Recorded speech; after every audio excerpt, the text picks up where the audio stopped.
السلام عليكم ورحمة الله تعالى وبركاته. خوتي وخواتاتي، انا كنت سبقت وشاركت معكم التحضيرات ديال العيد وناس كيتقضاو العيد. انا اليوم غادي نشارك معكم ثاني عيد.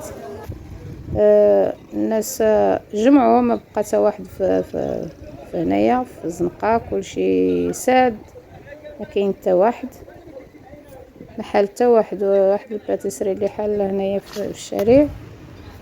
والجزاره هما اللي حالين يقطعوا اللحم، اللي عنده شي حاولي كيهبطوا يقطعوا عند الجزار، وكاينين الناس اللي كيقطعوا في ديورهم.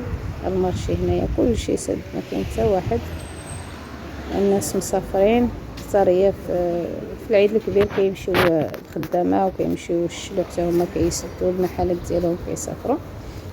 في الجزاره هما اللي حالين، هما كما كتشوفوا الناس كيقطعوا في اللحم.